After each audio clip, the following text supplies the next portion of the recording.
Travelers on the Omnibus occasionally touches on mature subject matter with mature language. As such, audience discretion is advised.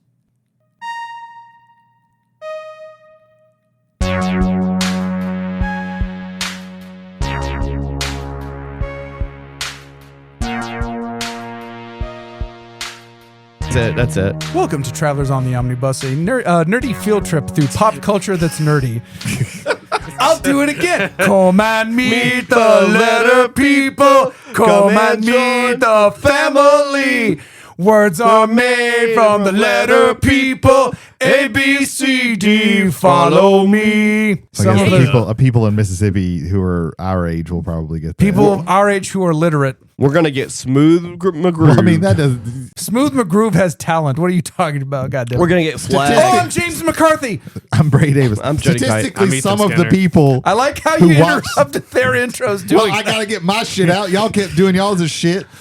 Statistically, some of the people who watch that still aren't literate. That's also true. Don't like that at all. Yeah. Okay, there Some you of go. those shows are lost media. Yeah. Like Math Factory, you can't find that anywhere because just like the BBC, they taped over that shit. Yeah. Tomes and Talismans still exist, though. Thank God. Tomes and Talismans. It's all on YouTube someplace. Welcome to Edumitation Talk. Yes. I'm just going to put lost media in the doc real fast. Good luck. Yeah, I'm finding it because it's Yeah, lost. it's lost. Yeah. Yeah. Edutainment. London after midnight. Make sure that's the main topic. I used to like the intro to Mystery, but I never watched it because it was too spooky for me as a kid. PBS Mystery. Mhm. Yeah, that was a pretty good. Had a one. really cool intro animation. Ghost Rider was chill as fuck. Ghost I liked Rider. Ghost Rider. Yeah, Ghost Rider was good. That was like later on. Read all about it. Yeah, Yeah, we've talked about that show. that was TV Ontario. That was straight from our neighbors in Canada. The Canadians knew how to do That one was a little bit later for me than me. the Canadians knew how to Read do all about it. Discovering the news. Yeah. It was like it was very. It was They, very they knew jazzy. how to make edutainment over in Canada. They really did. Yeah, they immediately they find an old print a newspaper shop that has a computer from the future. Yeah. Except it sends them to another dimension where they have to deal with problems. It's great. I know this isn't y'all's PBS era, but puppets from Between the Lions, I did not like those.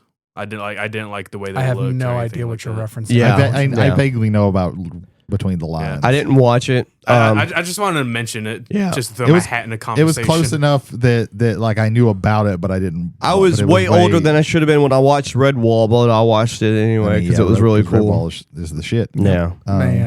I know about Clifford the Big Red Dog only because in the very early days of internet video, someone accused Clifford the Big Red Dog of killing. Censored. No. Yeah, I don't think I stuttered.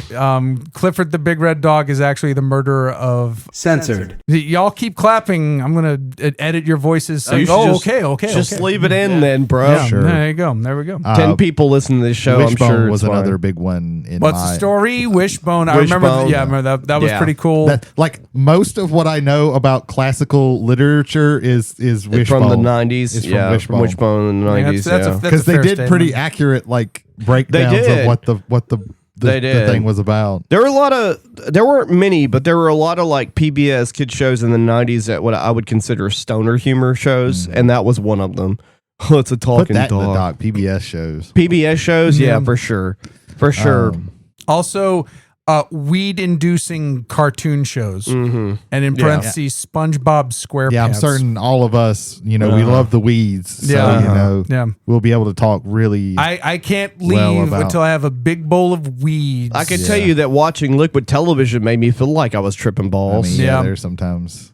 Yeah, and it wasn't just the Aeon Flux stuff. Like they would, No, there would be disparate things. The that you would see soap on opera that was literally made out of bars of soap. Yeah, That's a good one. MTV's Liquid Television. Yeah. That's We've another talked about that show before. Oh, absolutely. But you know Acid what we inducing haven't talked media about, is on Brady? the What you list. did this week? What have you been up to, brother?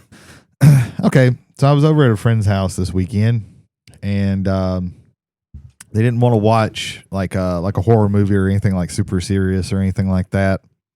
So we were looking around, and we were on Amazon Prime. So I said, "Hey, why don't we watch Hundreds of Beavers?" Oh, baby. Wait, Uh-oh.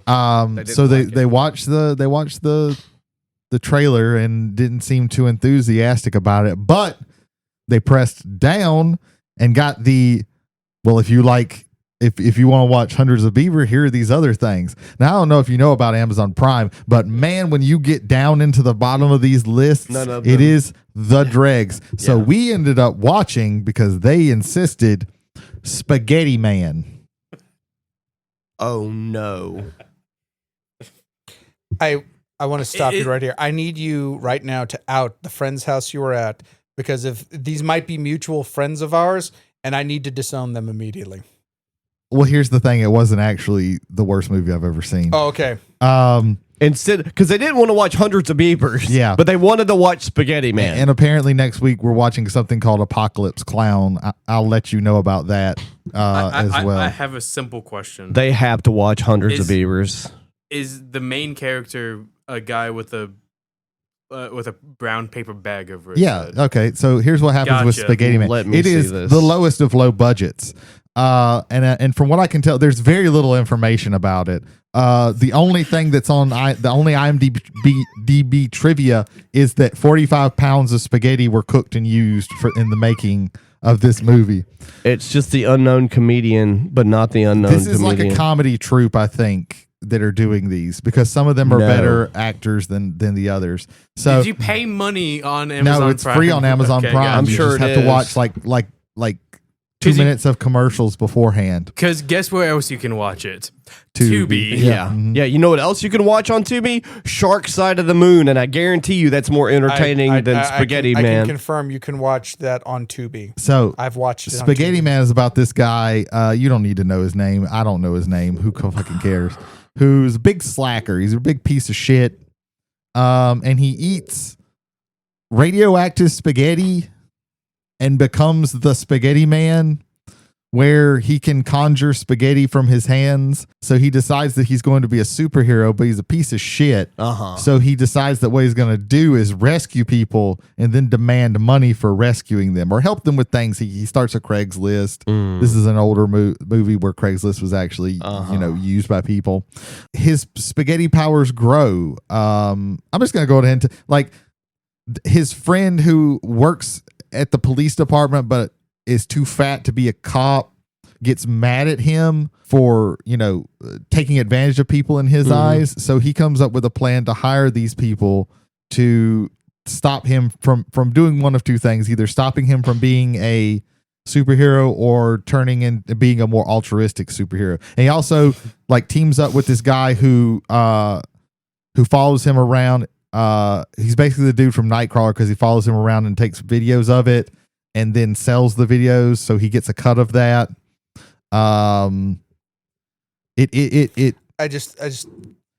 It's like spaghetti nunchucks are a thing in this movie. It's like the character from Nightcrawler, but Jake Gyllenhaal was not in this movie. No, Okay, no. He does the same. He's not even really Forgive me. he's not a bad guy. I'm partially disassociating right now. That's fair. I did too. But I chuckled a couple of times. It's way too long for what it is, and I think it's only 90 minutes. An hour 27. It's way too long for what it is. Sharkula was an hour and 10 minutes long. It needed to cut 10 minutes, because there were times where I was bored. But towards the end, like I said, he beats up people using spaghetti nunchucks. He realizes also that he is bulletproof, because the hole comes and then spaghetti comes and fills it in. At the end, I'm just going to go ahead and spoil the whole fucking movie, because what does it I'm fucking not matter? watching it, so. He gets stomped to death and becomes spaghetti. He's just spaghetti in his his pants, and he wears this red zip up hoodie. Is this where most of the spaghetti made for this movie was employed? And the whole time he's got this shitty wrinkly brown paper bag, and he resurrects himself with a new cooler bag. Does it have less crinkles in it? It has no crinkles in it. It is crisp.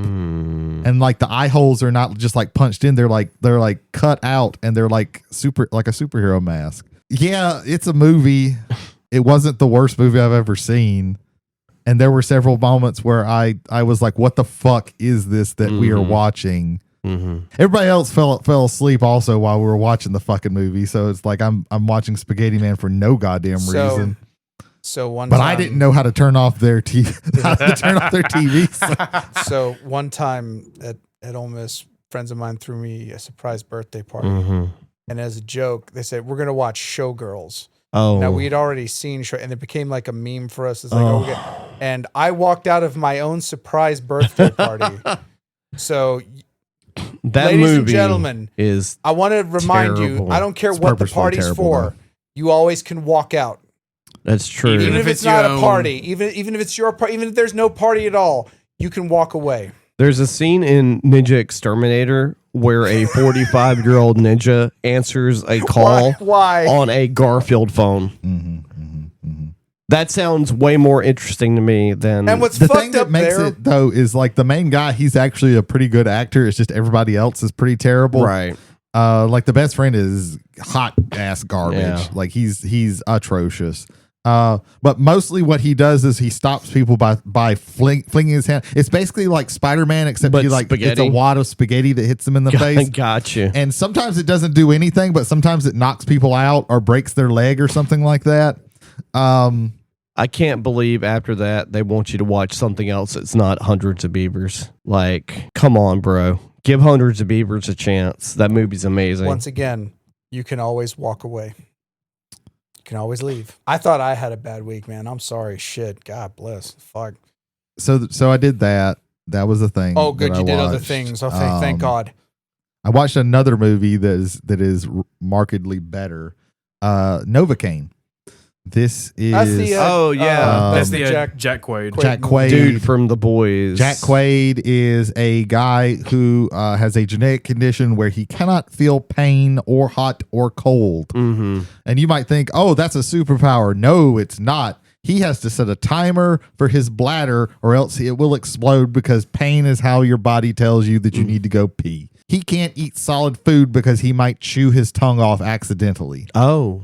It goes into like the extremes of like these are things you would not consider. Yeah, in a it million does a years. very good job of setting up like, man, his life kind of sucks. Like Yeah. he's living it and he's like he's kind of has some, like he has a life, but like there's a lot of shit that you have to do to make sure that you don't die Right. accidentally. Like he has to drive very carefully. Yeah. Because he just won't know. Well, he's assistant bank manager, and his bank gets robbed. And this chick that he was actually like starting to have a relationship, who was played by Amber Midthunder, who was in Prey. She's great in that, and she's great in this. So he decides that he's going to go get her, and it's kind of like John Wick in that like is a person on a mission, and they have something that makes them special.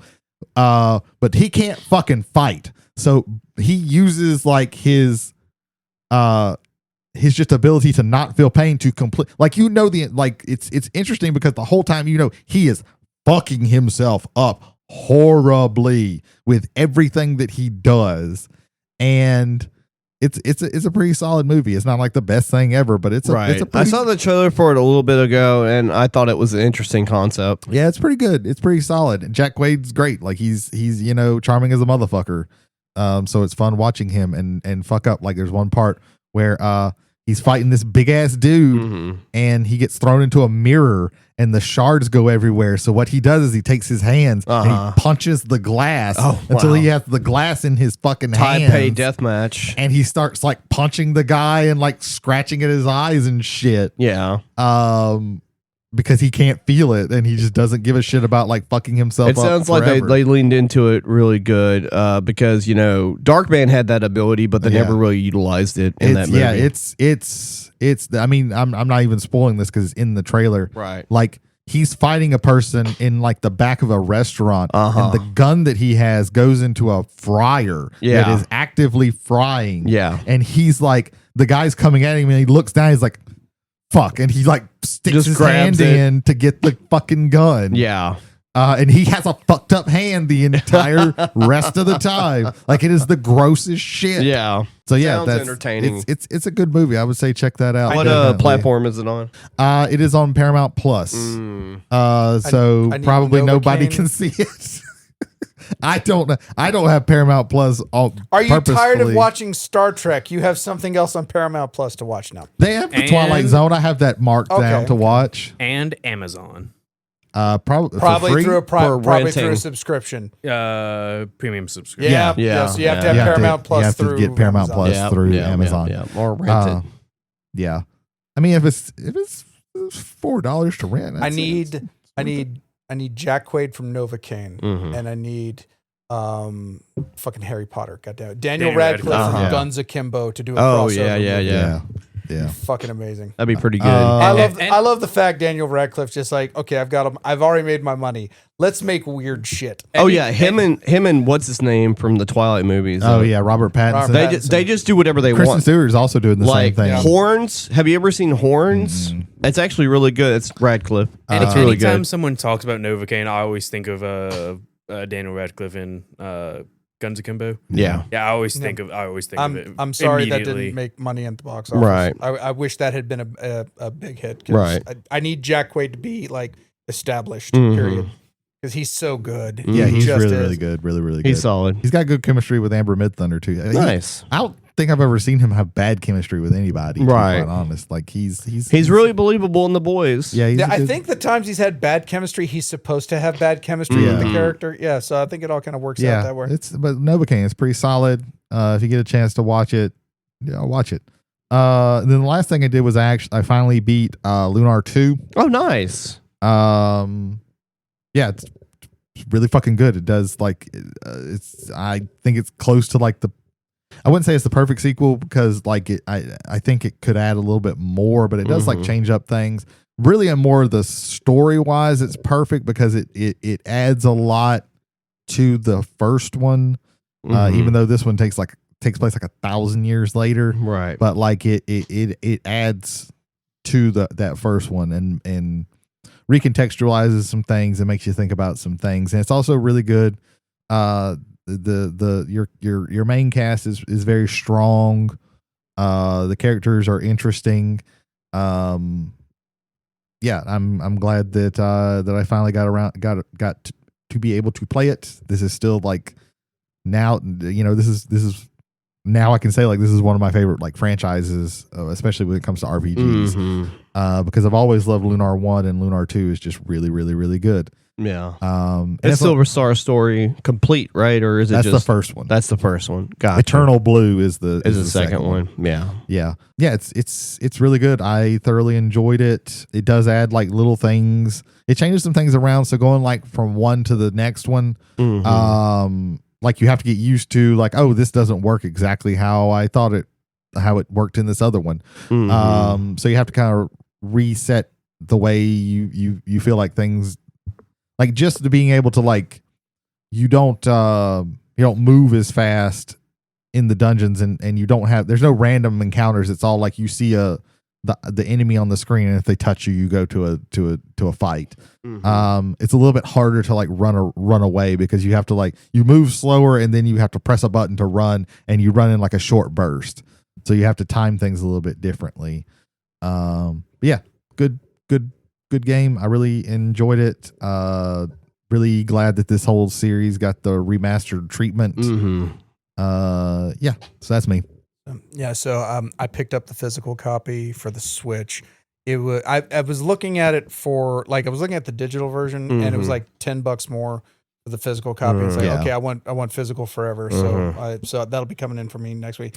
That probably slots in after Suikoden 1 and 2 because once I'm done with Dragon Quest 3, that's probably the next. I'm getting to Suikoden next, and then I might jump to Lunar because I haven't played Lunar, but between Brady and a lot of friends of mine who have played it and swear by it, yeah, it's something I'm definitely interested in.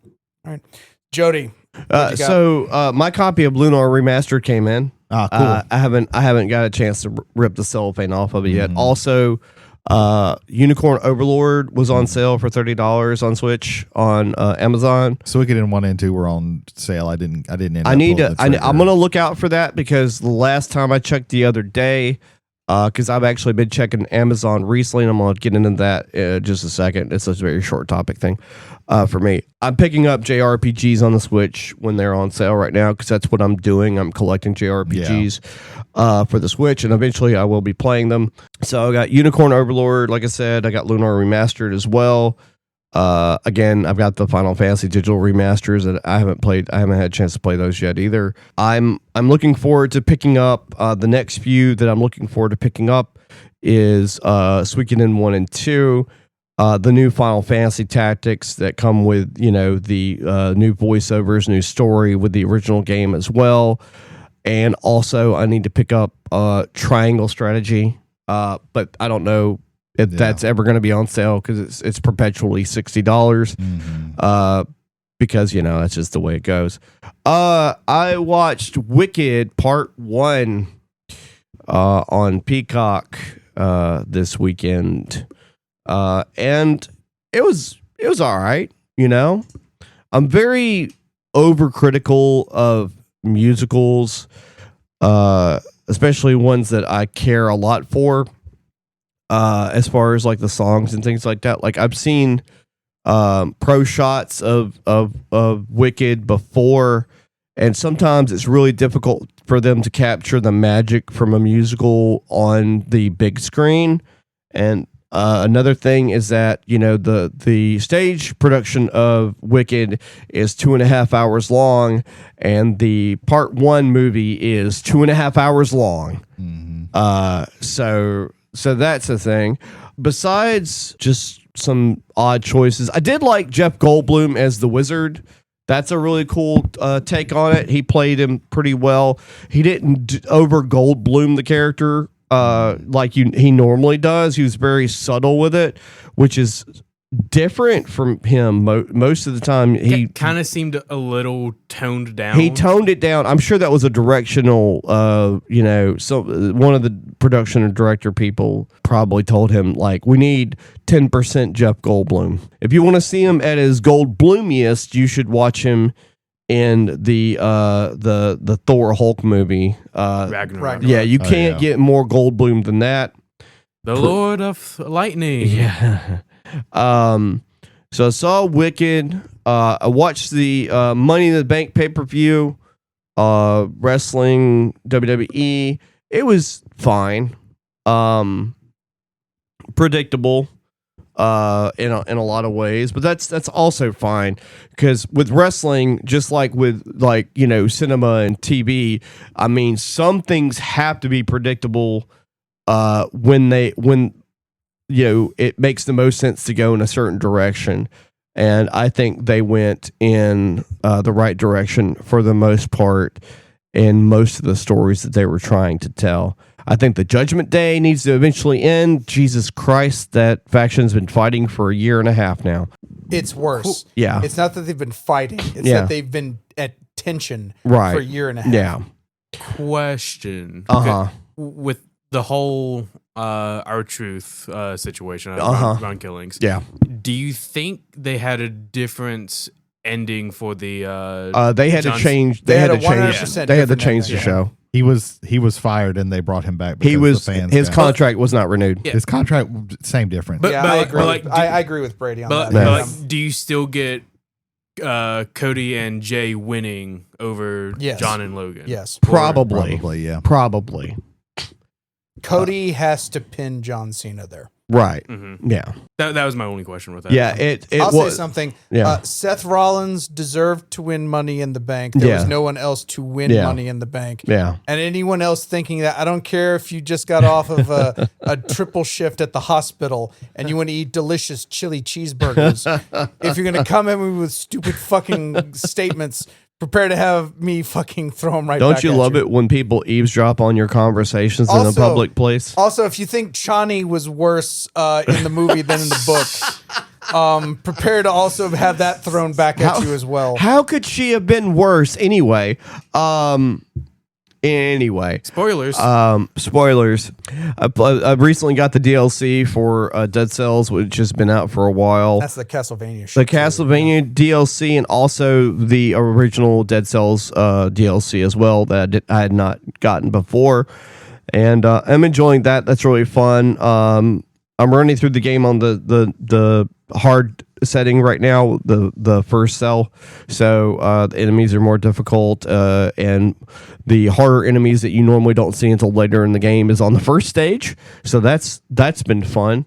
There was one other thing I wanted to. Oh yeah. So currently, and I know PlayStation is in a perpetual sale most of the time. Currently, you can get the Mega Man, both Mega Man Legacy games and both Mega Man X packages for $30. That is Mega Man 1 through 8. I believe it's 9, 10, and 11, as well as all the X games. Yeah. So you're getting like 15, 20 games for like $30. Capcom has a lot of collections out right now. Right, they do. But that's the best one right now, that whole package for $30 because really good. because originally the just 1 through 6 was like 40 or 50. So to get all of the games pretty much. And then of course they have the Battle Network games in a separate package as well. You can get all the Battle Network games for $30, which I never played any of those. Those were on, I think, Game Boy Advance or something. Yes. They started on Game Boy Advance at least. So I'm a huge Mega Man fan, so I might pick those up, even though I was really only into a handful of them. Yeah, I got the Mega Man X, the first collection, because it's 1 through 5. Probably 1 through 4 or 1 through 5. 4 or 1 through 5, Yeah. which those are the best X games. X games because the last ones get really not good. Right, yeah. They kind of fell off at some point. Because pretty much all 5, 6, 7, and 8 were not great. Yeah. But if you're getting them in like a bundle like that, it's still probably worth it. 7 is the first one that comes out on the Super Nintendo. 8 came out, I believe, on the PlayStation. 8 was on PS1. Yeah. You can Yes, get, you 8 can was get on the, PS1. The Metal Gear Solid. This is Master Collection. Mega Man, not Mega Man X. Right, also true. Yeah, all the Metal Gear Solid remasters are on sale as well, the first 3, which I think Snake Eater just got re-released recently, or one of them. Yeah, Metal Gear Solid Delta, which is this 3. Yeah. If you get that one on PlayStation, you get the Ape Escape minigame. Yeah. If you get it on Xbox, you get the Bomberman minigame. Oh, nice. Which is the Ape Escape minigame, except it's Bomberman. Right. Right. But yeah, that's me, Jay. All right. I have just one thing I want to talk about this week. It was a long week. Pulled some overtime at work, so not a lot of time to get in with just various fun things. However, because I was at work, I was listening to a lot of music, and I listened to Skeleta right now, I think about just this week, about 3 times more than I listened to it when it first came out in its opening week. So my opinion hasn't changed, but it's slowly been grafted to what I think the problem for me in that album is. Let me first say this. Peacefield, with the exception of one other song, is now my favorite opening track for any album ever. It is between the choral start and then the actual song and the drive in that song. It's a solid opening. Peacefield, I think, is absolutely fucking amazing. Bat Out of Hell too, right? Bat Out of Hell. I meant Bat Out of Hell, but as well. Bat Out of Hell is the only opening song I will put over Peacefield. Right. And that's my favorite song of all time. So just give kind of praise to that. Anything, anyone, anytime, but it's not over yet. There's a lot of meaning wrapped up in just that one lyric, and it just continues throughout the song. That's when that's when the group that's putting these things together, that's when they're at their best. Missilia Amoria is one of the most god-awful songs I've ever heard in my fucking life. And that 4 minutes of song brings down the other 42 minutes of that the fucking last half album. of the album. I had to review the track listing again. The song that comes before it is, I believe, Cenotaph. And the song after it is Marks of the Evil One. If you get rid of Missilia Moria, there is not a small part of my brain that doesn't think this is now my album of the year. That's how strong this thing pulls it down, and how rest of the album is so fucking good to me. Right. So I think I initially said I think what was I gave a recommendation if you are a Ghost fan. Mm-hmm. Let me just add a little bit further. Listen to it once the whole way through. Sure. Create a playlist called Skeleta Redux, where it's everything. You just take that one song where out. everything except Mycelia Yeah. Moria is there. Yeah. And I think you have a much finer album. I think the meaning for the album comes through a lot harder. All of the it feels a little bit more like cohesive. Mm-hmm. Yeah. This is one of those few albums that I've ever encountered where one song drags the whole fucking thing down. Mm-hmm. So that's my opinion. That's my final and like my final after hearing Sure. it so many times. That's my opinion on Yeah. Skeleta. That is it for me. Ethan, you requested to be the last. Yes. Don't disappoint me. Okay. Immediate la- disappointment. Shucks. Like Jay did some overtime at work, but that's not nothing special here or there. We had the Final Fantasy pre-release. Yes, we this did. past weekend. Yes, we did.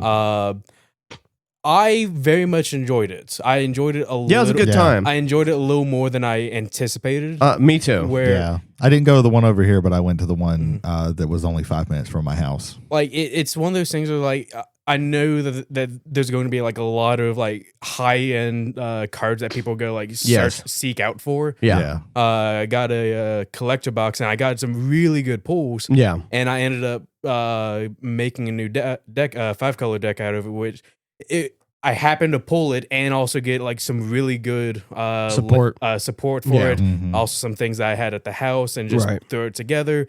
And it's really coming together and made Bianca a new deck also. And so I'm having more fun with the set than I initially anticipated me having. I think that the complaining I did beforehand was still justified on the sealed product because they have the commander decks right now for in the store for $100. yeah. Yeah.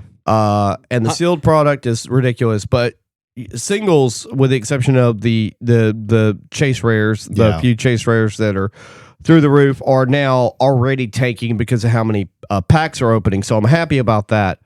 I wanted to say one more thing, if that's okay, Ethan. Since you were talking about Final Fantasy. Go ahead, but I have one last thing. Well, yeah. Go ahead and say your thing. It's your section of. Yes, let Jody have the last word. Yeah, that'd No, be great. I'd much rather you go ahead and get this out now before I do my last thing. Well, the thing about Universes Beyond was availability and oversaturation of things that aren't magic related properties. But the thing about Final Fantasy is that it's got fantasy in the name, and there are some fantasy qualities to a lot of the cards. Yeah. And the characters are well known. And I will say this. I think a lot of people, like, if they don't know Magic and they don't know, like, if you showed them like a lot of Final Fantasy cards and they didn't know Final Fantasy either, Right. Like, they would look and be like, okay, these just fit in. These things go together. like just this fitting. belongs in this game. Right. Yeah, I don't see why these Don't- Oh, can't- this is from a different property. interchangeable. Yeah. I didn't understand that. Much like AI now, because if you haven't seen the gorillas in the forest, Dude, I love that. I love well, yes, love that. Right. Well, much like AI now, if it's entertaining and it's done right and it's enjoyable, nobody cares. there's my new favorite thing on TikTok is Sasquatch vlogs. Yeah. Where it's Sasquatch but with a GoPro. Yeah. And then his cousin the Yeti and his best friend Mothman. Yeah, it's one of the only entertaining AI things I've seen. It is my since it's been a thing. favorite thing to But watch. Final Fantasy cards. Last thing I am going to say is only 3 other people outside of this room knows. Me and Bianca are having a baby. Yep. Oh, Congratulations. shit. Congratulations. Wow, you We- held that in to the show. We found out today. Oh, okay. Oh, God damn. That's okay. Holy shit. I am very excited. Awesome. I'm very happy. Yeah. And you didn't I'm even want to very- have kids, right? You stared her right in the eye and asked her that.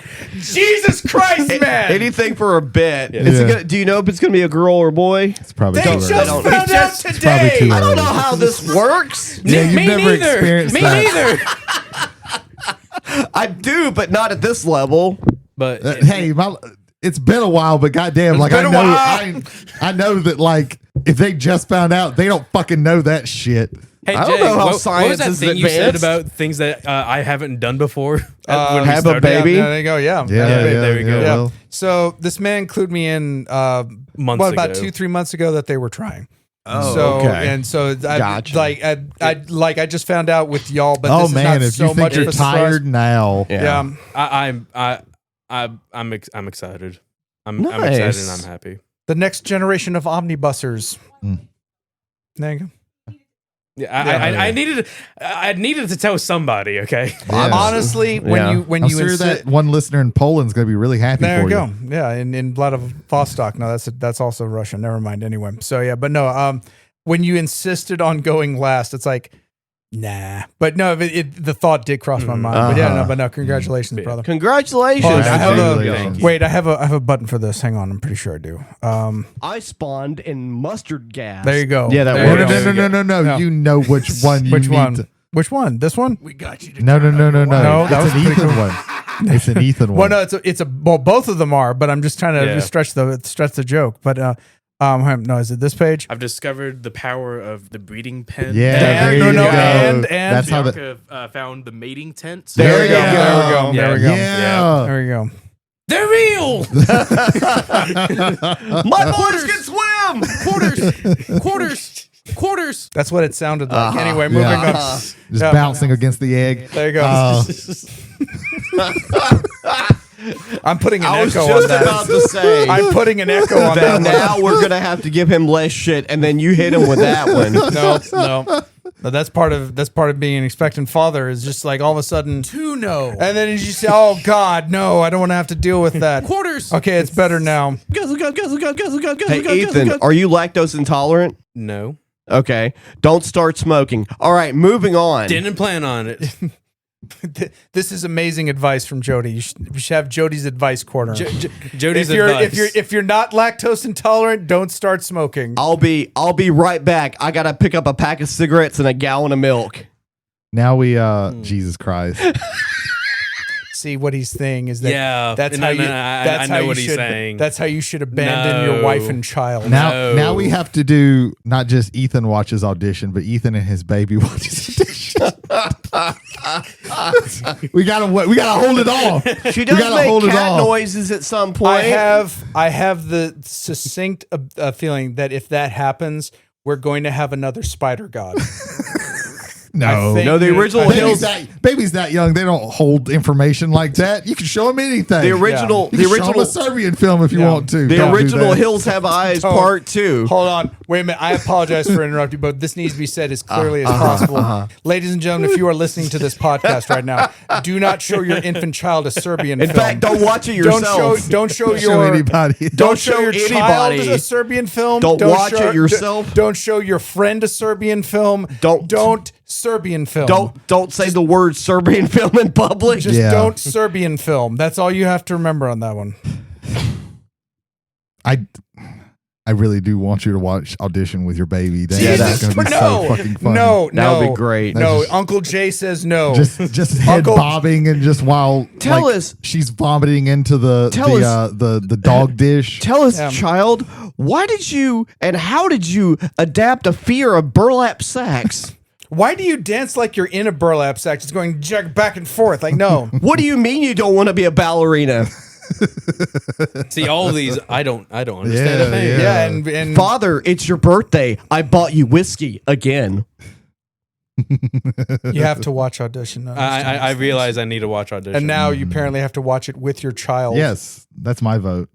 All right, so that's gonna be like 9 months down Yeah, the line. mhm. Gotcha. You can hold off. No. Right when it comes out, right when the baby just comes right out, just Oh, yeah. audition. Just point the birth canal at the television. Bring a DVD player to the hospital. It's probably on Tubi. You can just pull your phone I out. have never seen Bianca matter while still smiling. I think I'm done with this conversation. really have to explain You that one might to be the, done with the podcast at this point. the Fuck. nurse walks in. Hey, I gotta check on the baby. What the fuck? You made the mistake of letting us know you're pregnant. That's your fault. Baby comes out in a spiral. It's like Junji Ito. Who knew? Uzumaki. Uzumaki. Oh, that's what. No, it's the baby's coming out. That's what we chant. Uzumaki. Uzumaki. Uzumaki. There you go. Spirals are That's everywhere. been me, Jay. Ethan, you might should have waited a little while before telling us.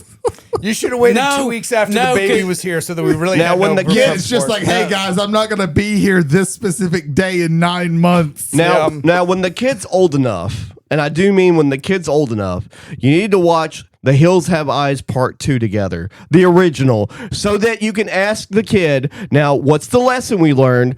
Should the cannibals raise the baby or eat it?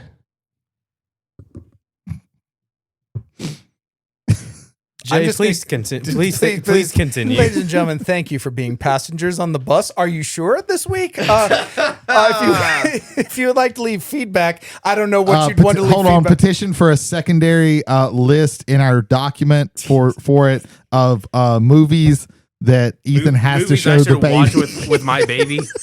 Or before the baby's born? It's alive? Inside. Rosemary's Choice, or not Rosemary's Rosemary's Choice. Choice. Oh my God!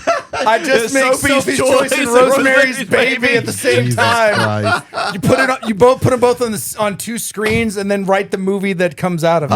There we go. So you have Demon Seed, Embryo. There's probably like 3 or 4. Ladies and gentlemen, more. what other movies should Ethan's baby Involving watch immediately pregnancy. before their first year of on this earth? Yes. Mhm. Advise us at travelersontheomnibus We gotta get that. at gmail.com. We gotta get that you know that Crossover. that cinema, that Criterion up. We That's gotta- travelers 1L on the omnibus at gmail.com. Jody, what else?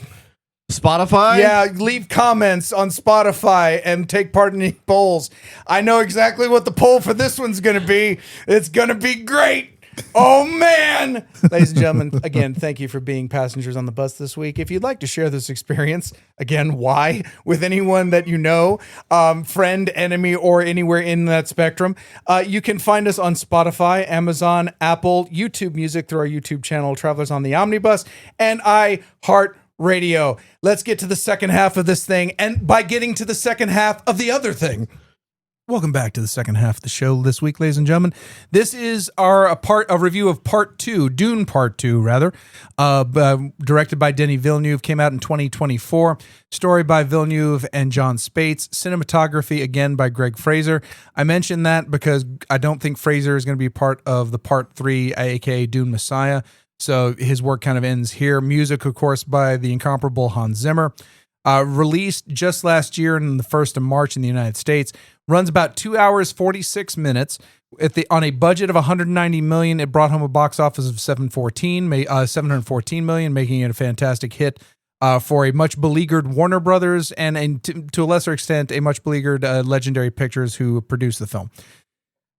Remember last week when we talked about Murderer's Row of actors? So this movie, we lose, as Brady so eloquently put it, silver-haired Oscar Isaacs. Or Silver Fox. Oscar Isaac, excuse me.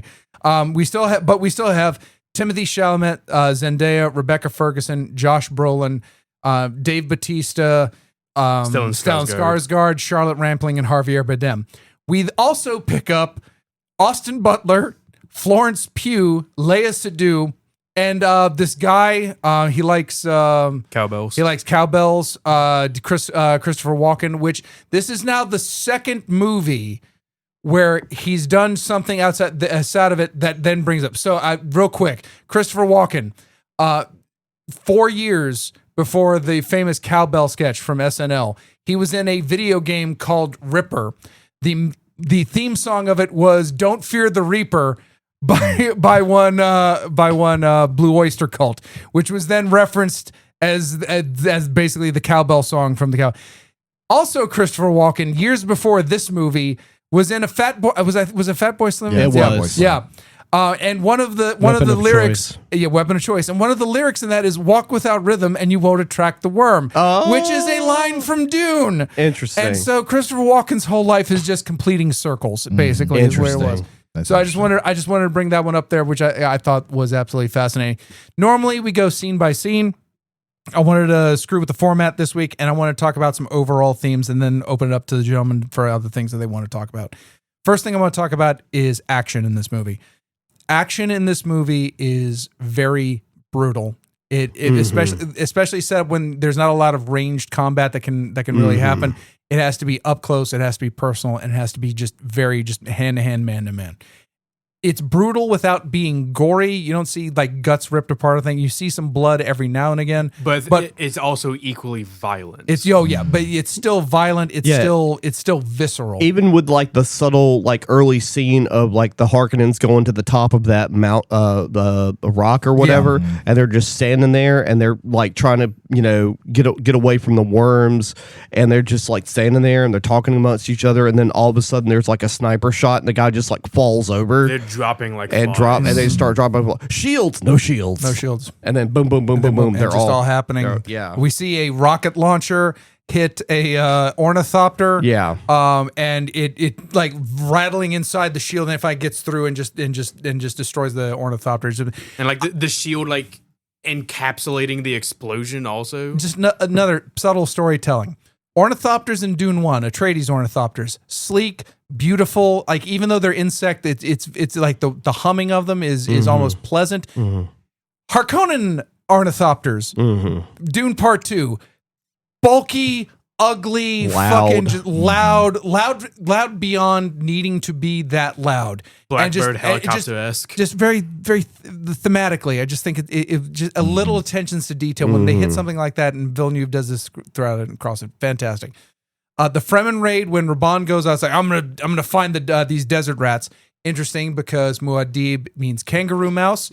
So when he mouse rats, we see what they're, again, just little things. Love that there. The use of action in this to like further small plot points, like the whole point of the raid on the sand crawler, the spice harvester, is to endear these people who are a little apprehensive about Paul to them, like because he puts himself on the line to especially Chani, like he puts himself like in great danger to like fulfill the mission. Like he shows that he is not just here to also it's like the foreshadowing when Jay mentioned like the rocket launcher. That scene happens when Chani's trying to blow down the ornithopter, and Paul basically just tells her what to do later on, which she's like, I'm not going to follow you. Yeah. But, she does listen to him quite often, actually. It's one of those things where they showed that he's choosing to lead in the front line instead of leading from afar. In the moment earlier, and for sure. It also is the tragedy of Raban, who you're not supposed to feel for, but there are moments in time in this, and all credit to Dave Bautista. Yeah, they give him a lot more to do in this one. They give him a lot more to be other than just brooding Hulk. He's also like his whole life is coming apart because he can't achieve these things. We mentioned Paul. Paul leads from the front and succeeds. Raban leads from the front, or attempts to lead from the front, and in that raid, which God, I love that. The sand, it's a mild sandstorm. It's like you can't see around anything, and they're just. The Fedaykin are so quiet and they're so efficient, and they're killing them as they're standing next to one another, and they don't see it. Yeah, and the filming of it is fantastic.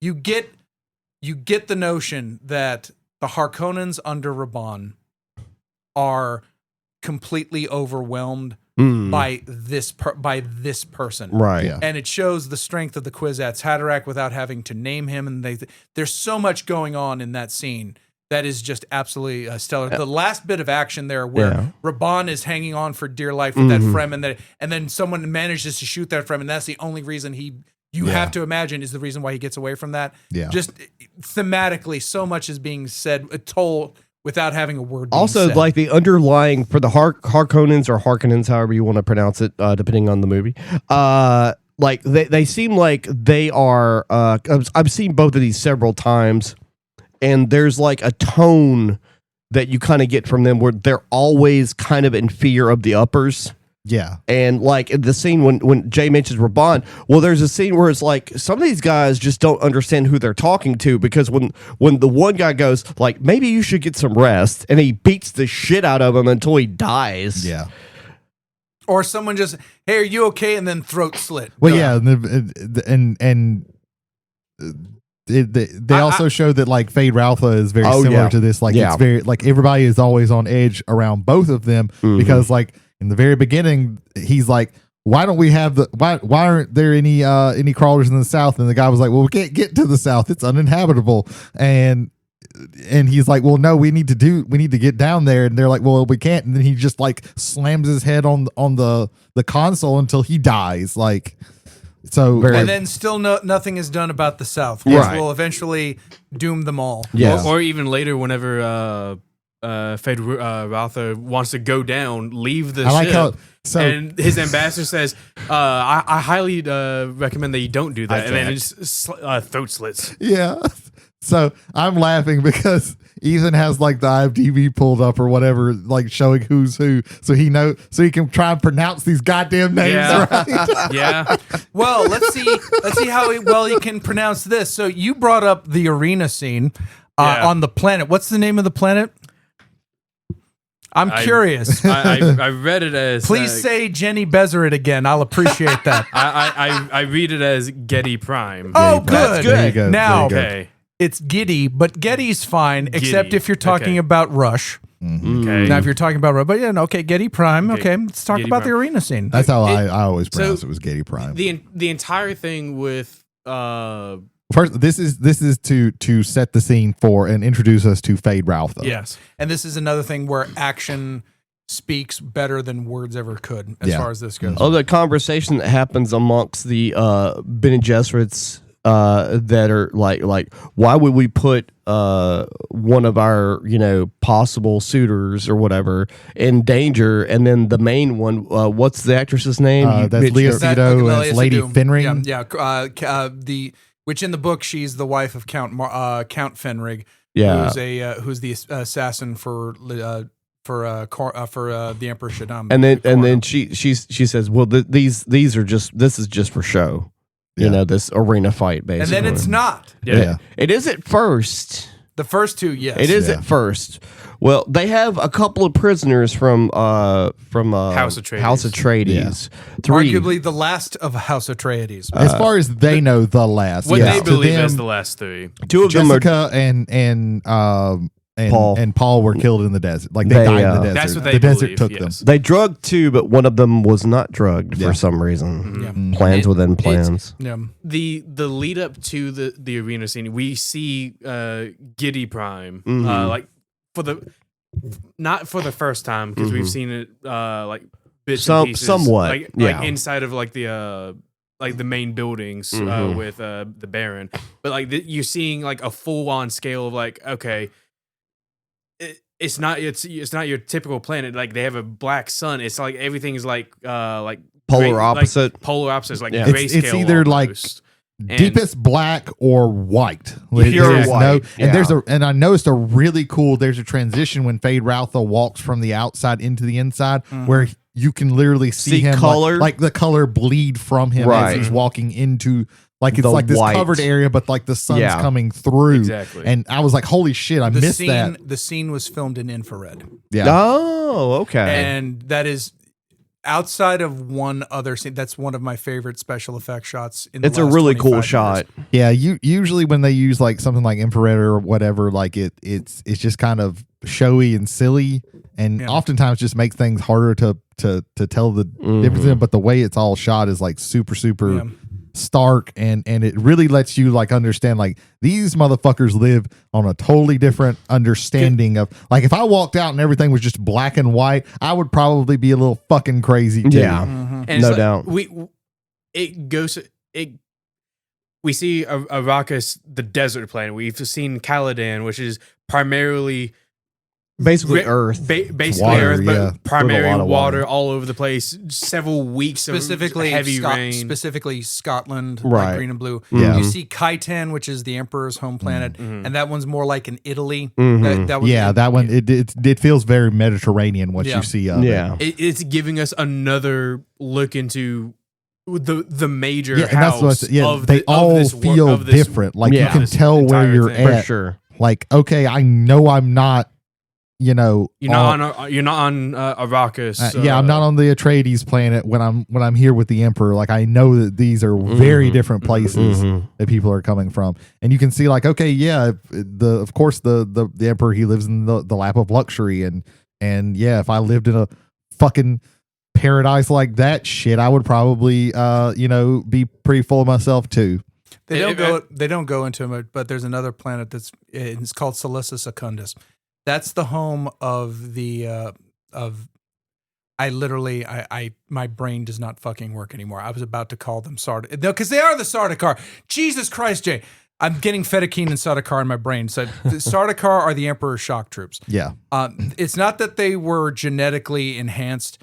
They live on literally a planet of rock, fire, and ash. And they survive on that planet. And it's one of the reasons why for Leto, like so like the Sardaukar, they're super powerful soldiers, and can you imagine another harsh planet where we might Arrakis, the Fremen? That's where the notion of that kind of comes in there. Yeah. It gets a little lost in the translation of this, but again, you've got a lot to translate, so it makes sense. The scene with the throat singing and the painting, okay, we get it. They're fucking warrior elite. We get that. Yeah. But moving on there, no. So, okay, go. No, keep going. And so we see another aspect of the Harkonnens and how they are as a people, and then we actually get to the arena fight.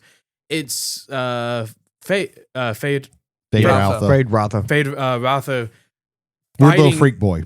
Yeah. Austin Butler. Yeah. Elvis. You're saying the same words back that I said to you. We see he's being gifted the last 3 of House Atreides by the Baron. His uncle. Yeah, this is like a birthday celebration. It's a birthday celebration. And it's supposed coming to be of age. Yeah. And is what that you hear later. Was this like him being made Baron, or was he like before? So this is it was it's his birthday. It's a celebration of him coming into the Baron, which basically means he's the next in line to take over as Baron Harkonnen. There's a whole bunch of stuff in play here. The book gets a little more specific, and there's a character missing that I really wish was here. But the major thing about this one is, yes, 2 of them are drugged, and 1 is not. Yeah. And that one puts up a hell of a fight. He does. Yeah. To where he knows the Baron did not drug him on purpose. Oh yeah, he knows. Yeah, once he realized that he looks to the Baron, and he was like, "Oh, okay, I see what this is." And takes his shield off. Yeah. Goes hand to hand with the non-drugged fighter. Right. Kills him. Well, before he kills him, I mean, there's these weird gimpy things that are like trying to help him fight. Yeah, there's always gimps around the Harkonnens. Fade is screaming at them to no, I want to do this on my own. They're basically like the guys who help a bullfighter, like they're like kind of reining in the guy and to try and keep him. And he says my favorite line that said 3 times in the movie minus one little part. You fought well, Atreides. Yeah. Yeah, and then the entire gladiator crowd everybody goes wild. loses their shit, does their little hand thing. But then he later on he freaks out. He's like, "Hey, what the fuck, man?" And he was like, "Yeah, I mean, I had to test you. Yeah, they thought you were a playboy." Yes, they thought I was a playboy. I had to get that part in there too. I should drown you here. Yeah. The you would take Arrakis. Yeah, and you would bring spice production up. Oh, his curiosity gets piqued when that scene happens. Yeah, he's like, oh, okay. I was like, okay. What about Rubba? What about Rubba? Rubba sucks. Yeah. This entire arc of being introduced to Fade Rotha is one of my favorite things in this movie. I'll make you emperor. It's kind of an action scene. One of my favorite moments of the movie is when Paul rides the sandworm. Yes, that's a really good one. We never we don't see it at all. It gets teased in the first one. He's riding the sandworm. We see just a little quick thing of Paul watching Stilgar ride, but actually seeing the process of how it works. Yeah. Is really, really cool. And one thing I do like about this movie is that they add a little bit more levity. A lot of that comes from Stilgar. Because Stilgar surprisingly, because he was not funny at all.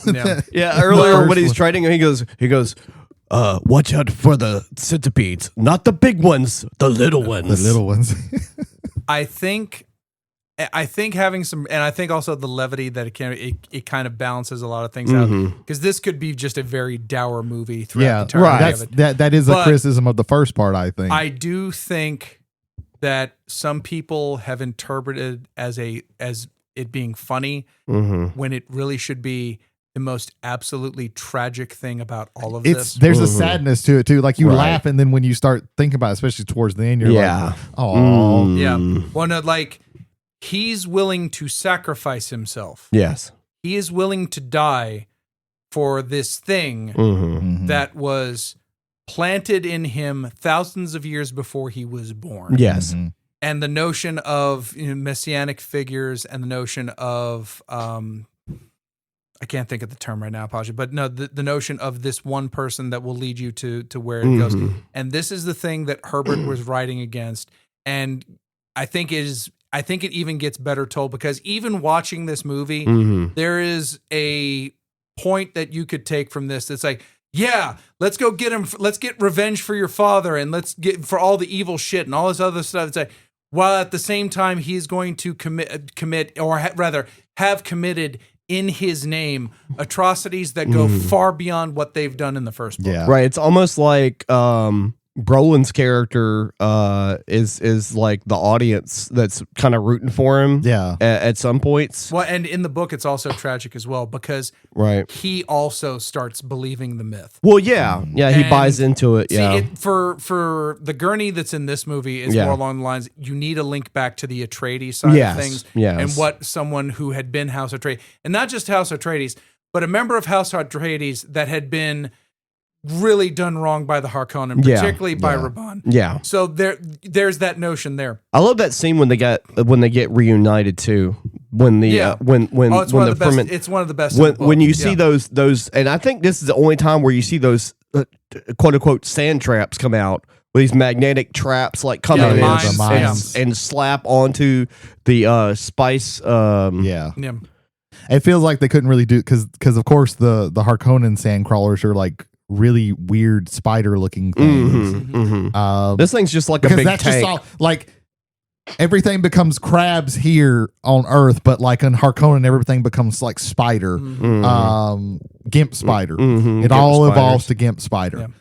Yeah, when they reunite, it's great because, like, of course, he doesn't know, you know, what's happening. So the last action scene I want to talk about here, there's a lot, but the siege of Sechtaber and the destruction of Sechtaber. Oh yeah. When they're all off from Siege Tabor, that's when you have the Harkonnen attack and just absolutely decimate one of the most important cities in the north for the Fremen, and specifically Stilgar's siege, and just the absolute the horror that is reigned. And the juxtaposition you have of, like, you know, it cuts to the Baron and he's like, you're melting rock on them. It's like, like, just the notion. Imagine old-fashioned ballistics. Yeah, imagine rock melting on top of you. Yeah. Oh my God! Like, again, the horror, like the horror you see and the horror that's planted in your head is. Well, just when absolutely earlier amazing. they impress upon you like the importance of this reservoir of water, and then you just see shit just crashing into just it and it destroying. being destroyed. Yeah. It's like, oh man, that's Jameis's water. basically like desecrating a cemetery is what that is. So many souls. Yeah. and it also, and then okay, now the threat of Muad'Dib has now been met by the threat of Fade Rautha. Yeah. They're now set up on a much more. I wish they would have playing ground. explained how the fuck, because none of the Harkonnens knew about the fucking sieges, but somehow he knew. I wish they would have explained that. That's something that popped. It didn't pop in my head when I first watched it, or even when the second time I watched it, but this time I was like, I will. I wish they would have explained maybe just a line of like how he figured out where the siege, what the sieges even were. I will concede that this is a hand wave. Yeah. But Fade Rautha is at the same point in time as Paul is to becoming the Kwisatz Haderach. It can be a hand wave. It's like, no, but again, his mind has been trained. He has some experience.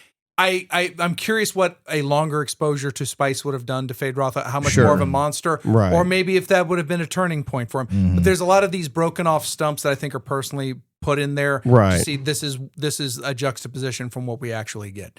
So he's operating at a level in his mind that is far beyond Raban's, and it's really far beyond his Uncle the Baron's. Yeah. And that he was able to figure this out. This was like, I could see him mulling over troop reports and all these other things. Yeah. Like these all seem to come from this direction. Hey, there's this giant mass of rock. Hey, there's this giant mass of rock, and people are coming in out of it. And it's not like the biggest.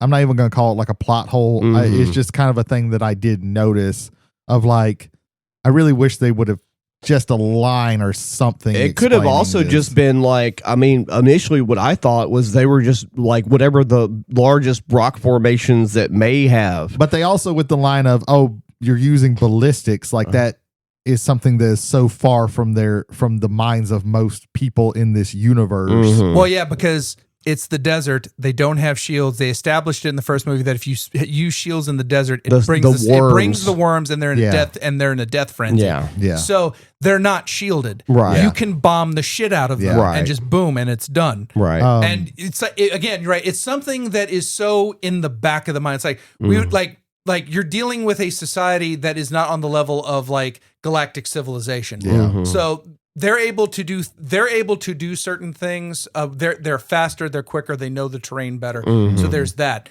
But you, on the other hand, have, because you are so far advanced, you can actually take a couple steps back and use just the simplest fucking weapons, and they just work so well. And again, it's something that he would consider because of where he is, as far as his mind, as his training, and things like that.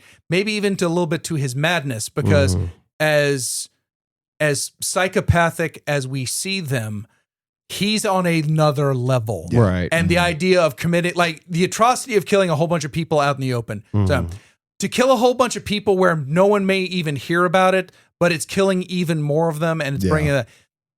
Now, that being said, you could also argue, well, that was the worst thing that could have happened because it made Paul go south. And Paul going south is the end of all of them. Yeah, it forced Paul's hand. And like I said, this is another, it's an action scene that moves forward a plot point. Like also the Bene Gesserits tend to favor Feyd. For one, they don't even know if Paul's still alive at this point, because he could be manipulated through humiliation I'm so and glad desire. that you brought up the Bene Gesserit. So this is the second thing overall I want to talk about this movie, and intrigue. This is laden with intrigue. These what the notion plans within plans. That is a statement made, but really is a theme of the entirety, especially of the first book series, and it continues on throughout the remainder. But the idea that these are planned, like we don't hope, we plan, and our plans go for centuries.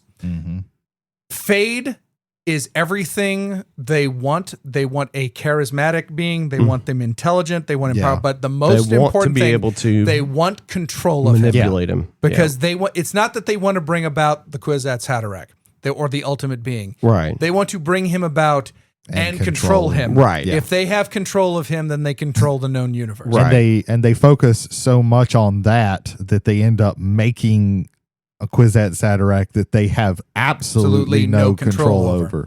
Which I think and it's all because they have this prophecy that they have that started before them, that they're trying to then, bring about all these other little prophecies that they seed on all these other worlds. Right. And they foresee a lot, but they didn't foresee that Jessica wanted to have a boy. Yeah. That Jessica wanted to have the boy, and then Jessica would be rebellious enough to let him do his own thing to a certain extent. And also teach him in the ways of the Bene Gesserit as well. But yeah, so the Bene Gesserit literally are their own thing. And you see that because, the Emperor's Truthsayer is the Reverend Mother Helen Gaius Mohiam. Yeah. I will always give her full name because I respect the character so much. Also, this doesn't go into in the movie.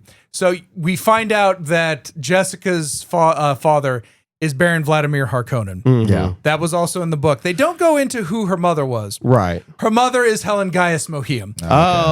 Before she took the name and became one of the teens, she had to have sex with Harkonnen. And that's... Yeah, so the whole thing is just one inbred fuckfest. It just is.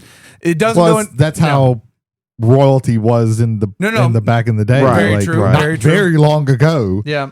Uh, But no, the Bene Gesserit have their own plans, and they go against the Harkonnens. They go against the Atreides. They even go against the Emperor's plans. Right. Yeah. They, even involving the Emperor's daughter, Irulan, who, at the end of at the end of this movie, everyone else kneels except 3 women. Oh, yeah. Chani, Yeah. Jessica, and Irulan. Right. And the importance about that, those 3 women are the most important women in his life going Right. into the second book. Right. Yeah. And man, that I loved that. Oh, that is a as wonderful Dune, As a scene. Dune fan, Yeah. oh my God, I fucking love that scene played out that way. yeah.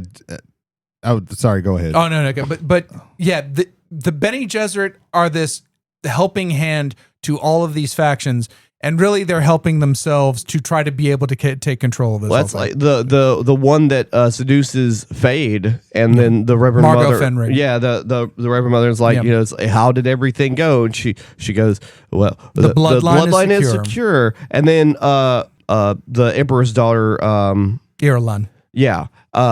So why didn't you see him yourself, Reverend Mother? It's like, Because he killed his own mother. Yeah. Killed his own mother. And, I don't think it would have really worked with me. yeah. Yeah. I'm Yeah. a motherly figure, and Yeah. I don't think it would work.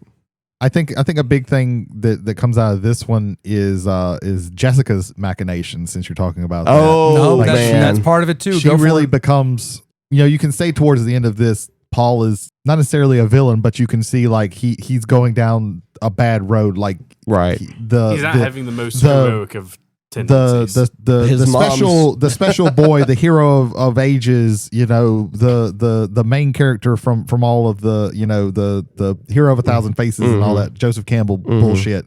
It's kind of been turned on its head. Like you're supposed to. There's a mix towards the end of the movie of feeling triumphant, but also going like, oh, this isn't going to go well. But something that definitely comes out of this is like you feel like Jessica's villain. really terrible. Like you're like, Yeah. what the fuck? God damn. Like, Yeah. I thought there was going to be many times where Chaney just attacks Jessica. The true change in her is the water of life. Oh yeah, Yeah. for sure. For so many reasons. Yeah. So the water of life, that whole process, the reason why she had become the new Sayadina is because the old Sayadina was about to die. Right. And they need someone, and oh, look, we have someone ready and to that's go. the only thing she's good for. Yeah. Otherwise, Yeah. give her back to the desert. Yeah, Right. exactly. And so because of that, so the water of life, this it just makes you powerful. It connects you to the consciousness of all the Reverend Mothers that have come beforehand. Right. So she has thousands of years of consciousness now inside of her, which is also puts 1,000 years worth of consciousness inside of Alia, Yeah. an The baby. unborn child. Right. Yeah. Which the word abomination is uttered about Paul. Right. It's not uttered about Paul in the book. It's uttered about Alia, but Alia is not born at the end of Right. Yeah. which I think I had like as it scratches against my memory, I don't really like it, but for the story presented here, I think it works well. But if you've read the book before, that one there might be a million things. I'll start for all the other Dune book readers and lovers out there. There's a lot that scratches against your memory in good and bad ways as far as this movie goes. Things that are missing, things that are there but changed. I can get why someone would not like this movie because it's not Dune. I myself in my brain had to go, there's Frank Herbert's Dune Yeah. and there's Denis Villeneuve's Dune. I had to do that a very long time ago. Started with Game of Thrones, really. I had to like readjust. Oh, yeah. And it's that really helped me like adaptations. I really try not to nitpick anymore. Right, And I understand. same. And I look for like, okay, this is different. What did they add that I liked? I may not like that this part changes. Like there's some stuff in Game of Thrones that I wish was there that isn't. There were liberties in Lord of the Rings. Yeah, They had but to. it's more about like, They okay, had to. I lament that this thing isn't in there, but Yeah. it's not the end of the world. Let me focus more on what they did right, and then what they changed that actually is better. Like there are things in the Game of Thrones show that is better than in the books. So period. there's And one. it's the same thing with any adaptation. Right. It's kind of like retrained my brain, and I've had to do that. So there's one thing. So Jay was talking about the Bene Gesserit like passing all the knowledge from previous. Who passed the knowledge on to Paul when he took the water of life? Or was that not, or was he not in the ritual? Okay, no, because that's a separate thing that is way more explained in the book. Okay, gotcha. And to me, it puts forward perhaps outdated notions of the masculine and the feminine. There's the notion. I'll get into this as briefly as you can about anything regarding Dune. Sure. So one of the reasons why the Kwisatz Haderach has to be a man is because there is this place in their viewing that the Bene Gesserit cannot look, and they've narrowed it down to women can't look there. And what is there's this place in that we dare not look because that will be the death of us. And they believe a man will be able to do that, but there's a physical, basically, like when they say the water of life is poisonous to all men, that's because everyone that tried died. So it's like they can't do that. Paul is the first. He won't be the last. He also won't be the last Kwisatz Haderach that doesn't gain his super being from that. It gets, like I said, once you get to God Emperor, it gets really fucking weird. Super fun, because where else did you have to go? Yeah. So, with that being said, Paul's track being the Kwisatz Haderach is somewhat different. It's also bringing up the fact that he was trained as a mentat. So again, it was the perfect logic with perfect emotion met together. And then that is the Kwisatz. That is the human super being. That is human perfection. That is the reason why he's able to be omniscient. So that being done, I want to get back to intrigue. We talked briefly about it, but again, Harkonnen intrigue. He sets his nephew up maybe to die. Yeah, like there was a more than 0% chance that could have gone extremely wrong. And it still happened that way, which suggests to me that this is part of not just that you see it with House Corno, you see it with the Bene Gesserit, you see it with the Harkonnens. These are things that happen with the great families and in the great houses and in the great institutions of the Imperium.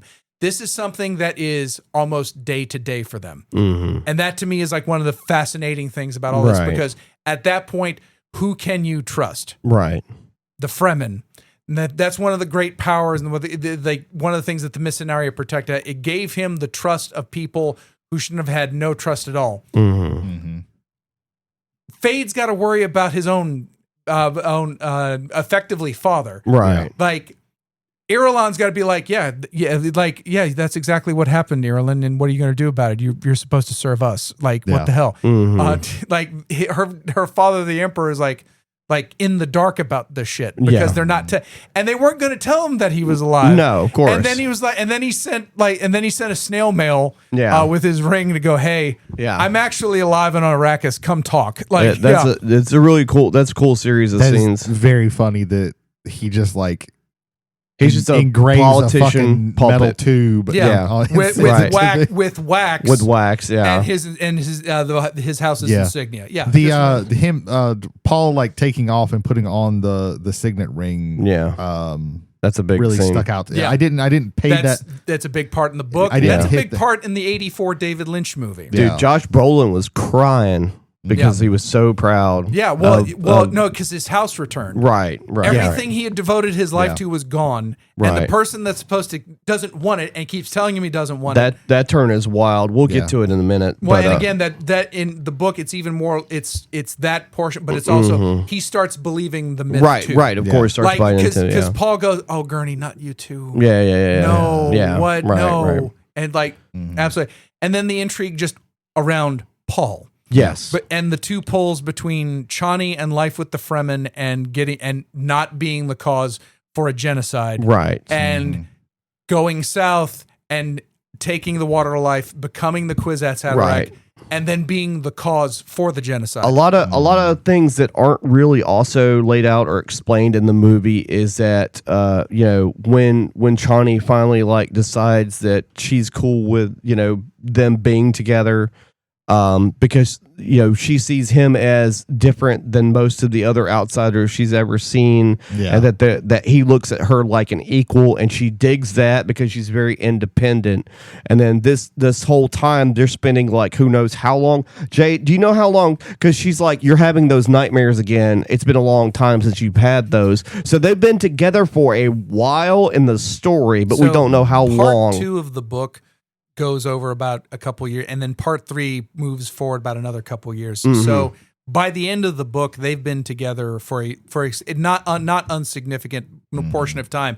You have to say it that way because the book takes place in 10,191. Right. So there's been about 12,000 years of history that you can think about before this. Yeah. So there's a lot of but for a personal relationship, it is not an insignificant period of time. It's a long period of time. I think it's sped up in the movie, but it's not. But it's still like. But her just mentioning at least like most of a year. At least I look at it. I look at it as another hand wave. It's they don't specify it. Right. You can gather that it is, and that's enough, and we can move on. Yeah, it is some time, and that is enough. And it's the spice that's causing him to have more of these dreams, more of these like visions. Yeah, because you see in the first, like a good thing that they do is like the progression of his visions. Yeah. To where in the very beginning of the first movie, they're very vague.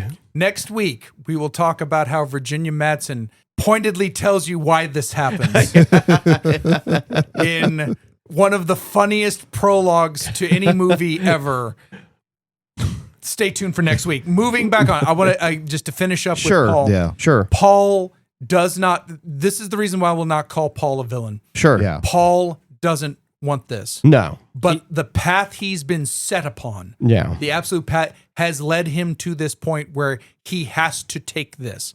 Because if he stays north, the Harkonnens are going to wipe them out. Yeah. If he goes south, he wins, but at the cost of trillions of lives. There's this really cool interaction that happens when he walks away right before they're leaving, basically. And Chani said, and this is the only time I said this out loud when I was watching this movie by myself. Chani says, of course he's scared to go there. The fundamentalists are there. I'm like, no, Chani, that's not why he's scared. Yeah. And then she goes down there. She talks to him. She convinces him, like, hey, listen, we need to go. We've got to go. And he goes, okay, I'll go with you. And then he says this line, and then I'll do what must be done. And you see her face, and it's like, what does that mean? Yeah. Yeah, that's such a great Paul, scene. What must be done? Paul. Paul. Quick. What are you talking about? No, get the U-Haul sandworms. We're going. It's just the way it is. So one thing that stuck out to me, how the fuck did they get that palanquin on a goddamn sandworm when they took Jessica south? That part, yeah, unrealistic. That was the one part that I watched. Handwave Fremen. That was the one part that I have watched that I've watched this movie I think 3 times, and every time in the theater I was like, how did they get that? How can they bury themselves in the sand so fast that they can then jump out just out of nowhere and attack people? I could just go, they're hand wave. They're really good with the desert. They Star Wars that but shit. They show you like very pointedly how they get on a fucking worm, and it's like, okay, did they just what the fuck? Okay, so this is more so in the book. Yeah. U-Haul established a location on Arrakis. Yeah. And it got baked into the Mercenary Protectorate. So now it's U-Haul Fremen. That's the, again, handwave Fremen. Like, that's the only part where I'm like, come on, guys, how the fuck please, you should have told us how we did that. And also, like, that worm is going 500 miles an hour. Yeah. It'll be more explained than the 84 version of the movie. Also, we're going into a sandstorm, which we know is death. Yeah. Don't worry about it. You'll make it out fine. Yeah. You're on the worm. Sure. Yeah. I do like that. You're on U-Worm. You're fine. A good bit of like non-verbal storytelling is, well, when they ride the worms, why the fuck don't they dive under? And you see the part where they're pulling up they're pulling up the scales to like expose it to so they're not gonna go up under because you can tell like just from the sounds you can see the air holes from the worm on the sides. That's that they wouldn't. Okay, I get that. That makes that's credit cool. to Frank Herbert. This was built into like his notes and in the books and things like that. He did a good job with that. For what I have personally against the man now, he created my favorite novel of all time, and he put a lot of thought into that. Where everything this is not a fantasy novel. This is a book of hard science fiction in the hardest sense of the word. Where he's actually taking like what would normally be fantastical superpowers, and he's embedding them in a science. It maybe not is capital S science, but it is a science that makes sense within the structure of the story. And that science is hallucinogens. Yes, mushrooms. There you go. If you take drugs, everything will be fine. So many visions. Yeah, all the time. Yeah. I will say this. I love that he calls to Jamas in his Oh, vision. yeah. That's a really cool good because thing. that's one of the tragedies we didn't really get into. Well, that. he was also having visions of Jamas before he even fought But him. that's the tragedy is that he, in his visions, it was an alternate future where this was his best friend, and this is the person who teaches him about the desert. Right. And the Jamas that he meets is not that Jamas, and he has to kill him. So he loses out on that. So on that whole relationship. And I'm glad we're because I wanted to wait till this one. So until he takes the water of life, and even after that, his omniscience isn't perfect. No. Mm-hmm. Imagine for a sec. This is gonna be weird. Trust me, it'll get you there. Imagine staring at a board game and only staring at a quarter of it. Now imagine you pull it up, and now now you can see the whole board. Now let's pull up even further, and it's the same board game, but it's 5 different boards. Mm-hmm. The further you pull out, the harder it is to focus on any one thing. Yeah. So what he is seeing, what he saw was a possible future that was coming off of the line, but did not end up happening. So yes, he can see the future, but without focus, he sees all available futures. Yeah. Which to me is even more useless than not being able to see the future at all, because you know what could happen, so you think that might happen, and that gives you a false sense of security. That's why that line, you saying that makes me, like, when I go back to watch it again, or just thinking about that line that he says that when he's talking to Jessica after he drinks the water of life and she apologizes about Chani, he said, "Don't worry about it. She'll be fine. I've foreseen it." And then he mentions She'll come to understand. He'll come to understand. And then he mentions, he goes, "I see many possible futures, but there's a narrow way through." So he sees all the possible futures and is focused on the way through. The one that gets them to where they need to go. Where they need to go. All of those other possible futures also end in genocide. Right. Again, from the book, the thing that he lamented the most is like, I can see all of this. Even if I die here, this will carry on, and will carry on headless, which means there will be no direction. And like, trillions will die, trillions more will die. Right. Unless I'm at the head of this. And so he's resigned to a fate that was set in motion for him long before he was born, and is going to carry on long after he is dead. And even in the time he has to affect it, he can only affect it only so much, and will still be seen as a monster for it. That's why, like, he's not a villain. He's one of the most tragic heroes in the history of canon. Like I said, it's the inversion of the hero's journey. Of the hero's journey, yes. Yeah. Right. Absolutely. So the third thing I wanted to go over in this, and we're going to tie in the last bit of the movie along this, the notion of this generation of young Hollywood. And I'm thinking of the Hollywood that's 30 years and younger. Right. Again, Timothy Chalamet, Zendaya, Austin Butler, Florence Pugh. They carry Anya Taylor-Joy as a cameo, as an uncredited cameo. I didn't pay attention to that. Yeah. Which shows her on an Arrakis that has an ocean. Yes. So like, oh yeah, the future of his sister's future kind of thing there. Yeah. Everything about that. But I predict this movie is held upon the shoulders of very young, very talented, and in my opinion, the best actors, proper actors working today. I say that with no sense of hyperbole. I think Timothy Chalamet is one of the best especially American actors of his generation. Yeah. I say the same thing for Austin Butler. I say the same thing for Zendaya. I say the same thing for Florence Pugh. Their roles in this, they're playing very young people that have to, like, I think of this in the same way I think of Ender's Game. Ender's Game is worse because you have to have a child that can also portray the pathos of a child that committed a genocide against an alien people. Right. That spoilers for Ender's Game. Ender's Game. Yeah. You thought we were only doing Dune. Yeah, I get them all of them right now. And iRobot, there's robots in it. Sorry, more spoilers. There we go. But no, they did an absolutely fantastic job, and to me, it culminates in one of the best endings I've ever seen in a science fiction movie. Oh yeah. So the Emperor has been called. He knows that that the Atreides are alive. That Paul made it out, and he's been asked to see him there. So he brings him and all the houses of the Landsraad, and they think, okay, we'll be safe in Arrakeen, and then atomic bombs blow up the shield wall. Worms are everywhere, and they are routed immediately. If you were expecting like a hour and a half long Helm's Deep climactic battle between two armies, not happening. You don't get that. Yeah. They overrun them and defeat them handily. I want to talk briefly because Brady mentioned a few minutes ago. We were talking about like when he basically like came into his own and donned the signet.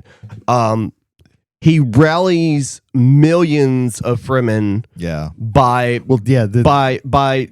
basically just recanting two stories from two people, telling them like, hey, your grandmother died when not died, but your grandmother got this scar when she was 12 and she died 9 months ago. And yes, because literally, you can see that. Literally before this scene, like I liked Timothy Chalamet as an actor, but I didn't see him as like one of like the great young actors. I thought he's a really good actor. Right. He's up there with the actors of his age. But this I was like, oh holy shit, he's a really really really good actor. Yeah. Holy fuck. Motherfucker is like I did not think this mousy little boy could pull off badass like throwing his shit around. Like I didn't think he could do that, and he fucking did in a fictional language, no doubt. In a fictional language, yeah. He barely speaks English in this part. He speaks the Fremen language the entire time, and if you didn't even have subtitles, you would understand the gist of what was going on just from how good him and the people that he's acting with, like. Him if you didn't have subtitles and him pointing at that guy, you don't know what the fuck he's saying, but you know that what it did to this guy. I love it. I love it. Like that whole scene is probably one of my favorite scenes in the movie where, you know, they're like, you have to kill Stilgar if you want to speak or whatever. And he's like, it's I'm not like, would you ask me to cut off my own hand before I go into a fight? Yeah. It's like, no, I'm not wasting his water. Yeah. No. Yeah. And he goes, you've got to know the way or whatever. I'm pointing the way. And then he goes into his whole rhetoric and it's fucking fantastic. I want to give also a quick shout out to Zendaya and that scene because she could have come off as pouty. Right. She comes off as disappointed, disgruntled, but ultimately she has to follow the path as well. Yeah. And like that could be, it's like, be like, oh really? Like something like that. Right. No, she is, I mean this, she is the embodiment of a female fighter. Like you want to talk about female strength, you want to talk, that's Chani, that's Zendaya in this movie. Fantastic. He rallies the whole siege. Like there's like millions of Fremen. He basically, you know, Stilgar is sitting there, he's got tears in his eyes, and he's like, you know, what do you foresee for us? And he goes, green paradise. Yeah, because that's part of the missing narrative. And then onto the end of the movie. And they wipe out like the Sardaukar, kill them all. Like holy shit. And it's not even like you see in the first movie, the Atreides, who are good fighters, kind of struggle with them. It's not until like Duncan, Idaho fucking takes over that like they're even like able to like really take many of them out.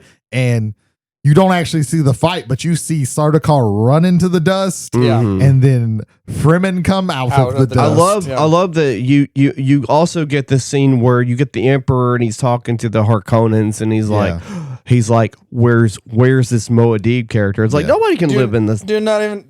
I'm trying to do a Christopher Walken. Do not even know who Muad'Dib is.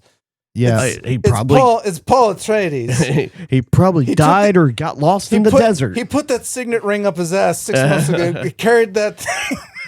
Hello, grandfather. I know you had praise for him, but I think Christopher Walken is like the weakest part of the movie. Luckily, he's not in it very much. I don't think he ruins them. I know some people have said like he ruins the movie. No, but I think he is like the weakest part of the movie. But what he does do a good job of portraying is you hear the emperor, and you think of this powerful, and no, it's just kind of a sad old man. That's why I think his performance is amazing because he has the look more than the performance, because the performance is just kind of Christopher Walken, and I know Christopher Walken can do things when he goes more. Yeah, but he is a frail old man who needed the Harkonnens to take out the Atreides, and they because he couldn't do it himself. Yeah. Right. Even with all whatever, a stronger, like 20 years younger Shaddam Corno, I think would have openly attacked the Atreides and done away with them. What are you going to do? I have the most powerful army in the known universe. I have all of these things. Instead, because of the things that he had to deal with politically with the House of the Landsred, the fact that he's becoming more popular, he had to do it quiet, and he had to do it where his name was not attached to it. If he played a more like Jose Ferrer, who will play Shaddam Corno in the 1984 film, to me is too strong. Right, is way too. The fact that he played a frail old man evinces the fact that his dynasty is ending. Right. Yeah. And he was only given daughters. He was only given daughters because the Bene Gesserits only gave him daughters. This is coming to an end, and he sees the end, but he wants to keep it going because this is all he's ever known. So I think there's a little bit more in play there as far as why I love his performance in this, because to me it's Christopher Walken trying to be weird and strong, right, but at the same time completely cut off at the knees. I don't, I'm going to say I don't hate it. I also don't love it, and I do think it's.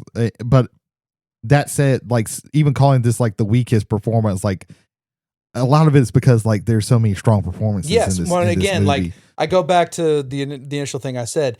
This movie is built on the shoulders of young Hollywood. Yeah. And a young Hollywood that answered the call and delivered fantastic performances with a director who knew how to utilize them and utilize the story to their utmost potential. Yeah. This movie is Hollywood at its finest at this level of production. Oh, agreed. 100%. I also like that she's older, but it got like Rebecca Ferguson more eyes on her. Yes. Because she's been a good actress for a very long time. Yeah. Yes.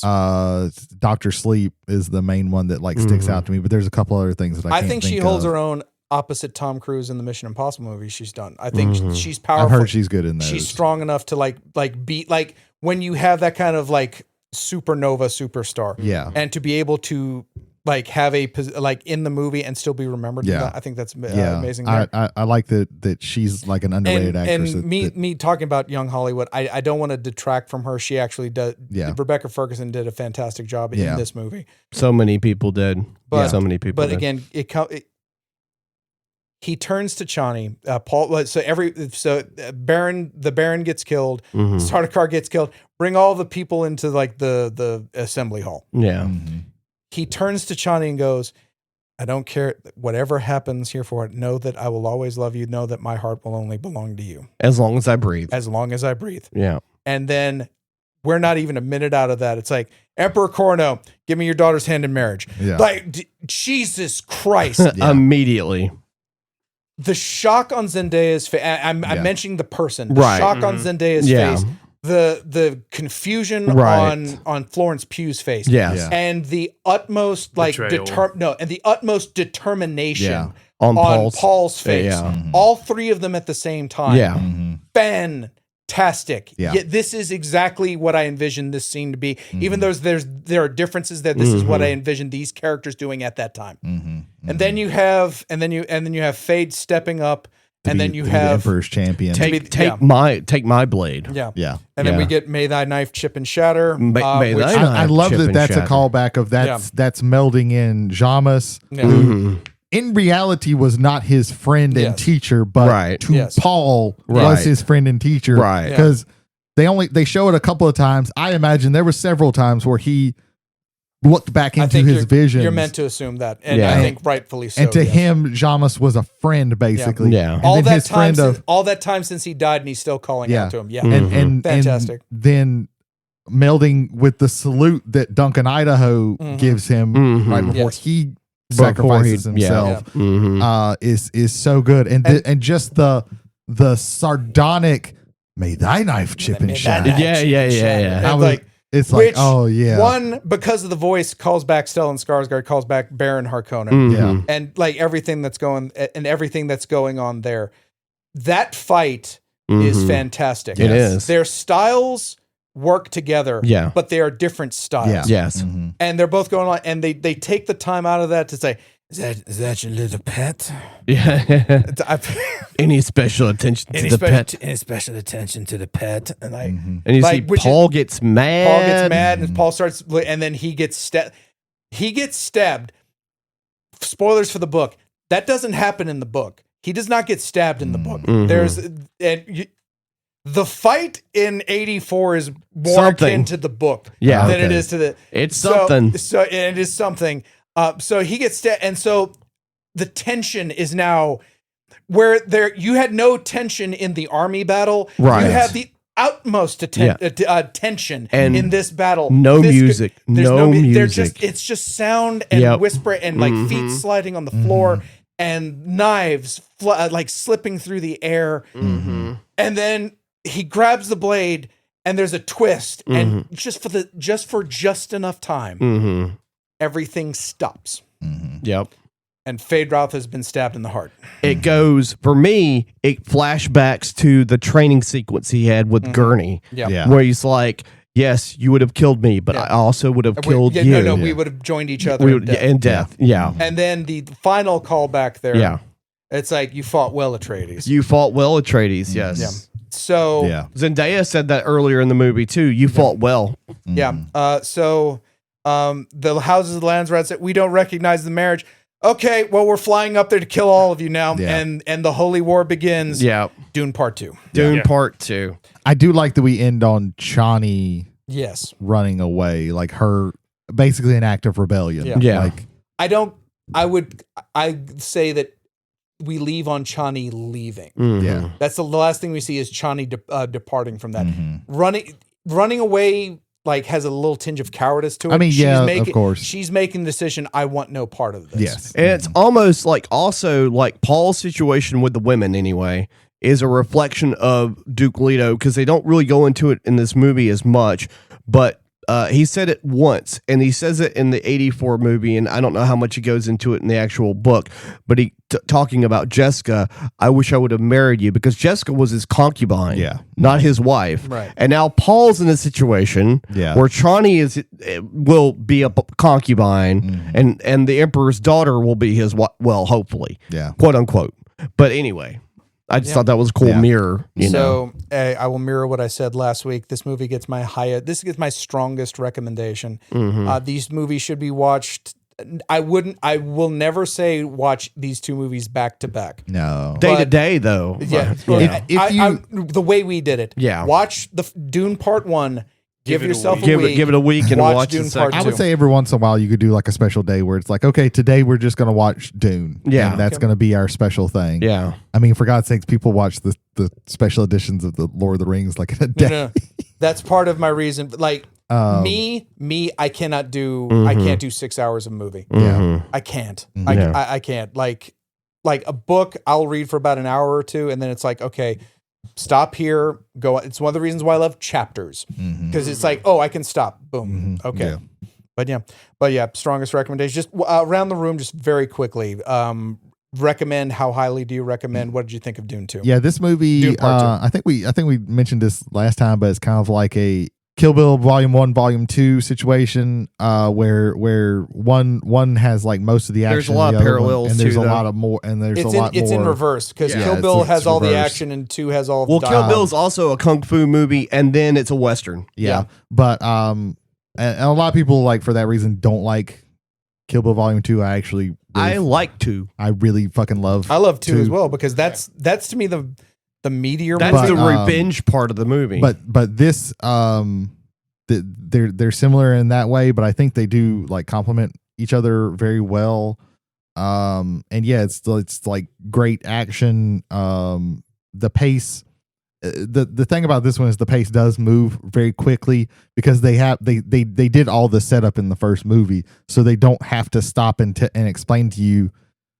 Well, this is a still suit, and this is how things work in the desert, and you know enough about basics that like they can very quickly give you information. Like you don't need a whole 20 minutes of Paul learning about how to do shit in the desert. You just get that he picks these things up, and you get what he picks up very quickly. So yeah. These movies are really, really great.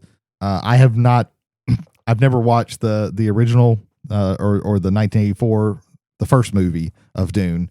And I'm not really the books I've made it all the way through, mainly because there was an audiobook that was really confusing, and I don't haven't think Dune can be told to you.